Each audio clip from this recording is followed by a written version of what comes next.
भागवत महापुराण की जय।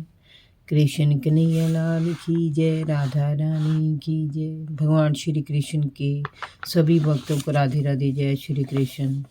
आज मैं आपको सुनाऊंगी भागवत महापुराण में दूसरा अध्याय, नारद द्वारा भक्ति को प्रबोधन बोध तथा दुख निवारण हेतु साधु पुरुष की खोज। नारद जी ने स्त्री रूपी भक्ति से कहा, हे देवी, तुम अब श्री कृष्ण का ध्यान करो और समस्त चिंताओं को छोड़कर उन्हीं में अपने मन को लगाओ। श्री कृष्ण तुम्हारे समस्त कष्टों को दूर करेंगे। उन्होंने ही दुर्योधन की सभा में द्रौपदी की पुकार पर उसकी लाज बचाई थी, और जब ग्रह ने जल में हाथी का पैर पकड़कर खींचना चाहा, तब उन्होंने विष्णु रूप में गजेंद्र की पुकार पर उसके प्राणों की रक्षा की थी। श्री कृष्ण अपने भक्तों को बड़ा प्रेम करते हैं। उनकी पुकार पर वे नंगे पैरों भागे चले आते हैं। हे भक्ति, वैकुंठनाथ श्री विष्णु को भक्तों से इतना प्यार है कि वे ऊंच नीच का भेद नहीं करते। जहाँ भक्ति का वास होता है वे वहाँ तत्काल पहुँच जाते हैं।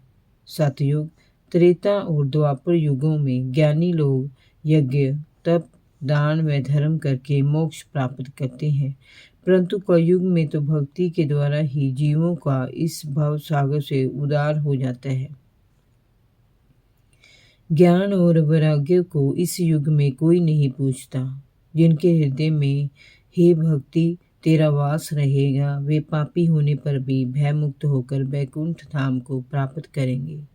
परमात्मा का दर्शन यज्ञादि से इतना शीघ्र प्राप्त नहीं होता जितना कि भक्ति के द्वारा सहज रूप में हो जाता है। इसीलिए परमात्मा ने भक्ति को ही सर्वोपरि रखा है। नारद जी की बात सुनकर भक्ति की शंका दूर हो गई। मैं बोली, हे ऋषिवर नारद जी, आप धन्य हैं। आपने जिस प्रकार मुझे धीरज बंधाया है, उसी प्रकार आप मेरे पुत्रों को भी जगाओ। मेरे द्वारा अनेक प्रयास करने पर भी इनकी चेतना जागृत नहीं हो पा रही है। मुझे इनके लिए बड़ी चिंता हो रही है। नारद जी भक्ति से कुछ कहते, तभी आकाशवाणी हुई, हे नारद जी, ये दोनों बिना सत्संग के जागृत नहीं होंगे। इनके लिए किसी साधु जन को खोजो। नारद जी ने इधर उधर देखा तो उन्हें अपनी ओर आते हुए सनक आदि मुनीश्वर दिखाई दिए। उन्हें देखकर नारद जी ने कहा, हे ऋषिवर, आपके दर्शन करके मेरा जीवन धन्य हो गया। आप योगी और ज्ञानी हैं। आपके तप की बराबरी कोई नहीं कर सकता। आपकी ही सामर्थ्य थी कि आपने वैकुंठपति के द्वारपालों जय विजय को पृथ्वी पर गिरा दिया था, और आपकी कृपा से ही वे पुण्य वैकुंठ लोक पहुंच गए। आप दया करके भक्ति, ज्ञान और वैराग्य का दुख दूर कीजिए, जिससे चारों वर्णों में आपका यश फैले और कलयुग में जन्म लेने वाले प्राणियों का जीवन शुद्ध और पवित्र हो जाए। नारद जी की प्रार्थना सुनकर सनत कुमारों ने कहा, नारद जी, श्री श्याम सुंदर के सभी दासों में आप सर्वश्रेष्ठ हैं। आपने जिस प्रकार भक्ति को उपदेश देकर उसका दुख हरण किया और भक्ति को ज्ञान तथा वैराग्य से उत्तम माना, वह अपने आप में सर्वश्रेष्ठ उदाहरण है। प्राचीन काल में महात्मा लोग ज्ञान और धर्म पालन को ही संसारी लोगों को वैकुंठ जाने का मार्ग बताया करते थे, परंतु वह ज्ञान का मार्ग अत्यंत कठिन था। उस मार्ग को बताने वाला कोई उत्तम गुरु भी इस कलयुग में नहीं मिलता।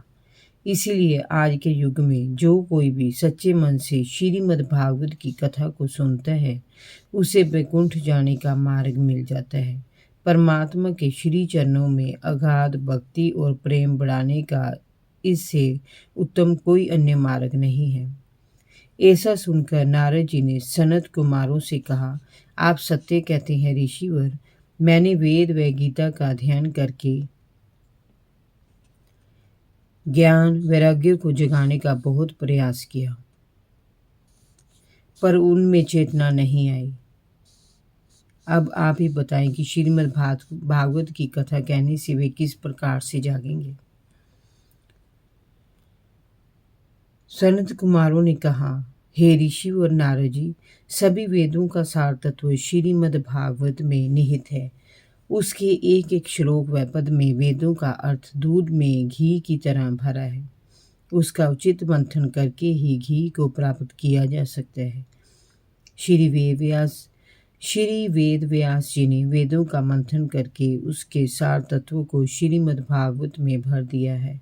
आप तो सब जानते हैं, फिर अनजान क्यों बन रहे हैं। श्री नारायण ने श्रीमद् भागवत के 4 श्लोक श्री ब्रह्मा जी को सुनाए थे। आपने भी उन्हें सुना था और उन्हें अपने श्री वेदव्यास जी को बताया था। वेदव्यास जी ने उन्हें विस्तार देकर श्रीमद् भागवत की रचना की है। वही कथा सभी प्राणी का दुख हरण करने वाली है और इस संसार की मोह माया से उनका उद्धार करने वाली है। नारद जी ने गदगद होकर कहा, ऋषिवर, भाग्य से ही सत्संग प्राप्त होता है। आपके दर्शनों से ये सौभाग्य आज मुझे प्राप्त हुआ है। अब आप मुझे ये बताइए कि इस भागवत कथा का पारायण कहाँ पर करना चाहिए और कितने दिनों में करना चाहिए। जय जय श्री राधे। भागवत महापुराण की जय। कृष्ण कन्हैया लाल की जय। भगवान श्री कृष्ण के सभी भक्तों को राधे राधे। जय श्री कृष्ण।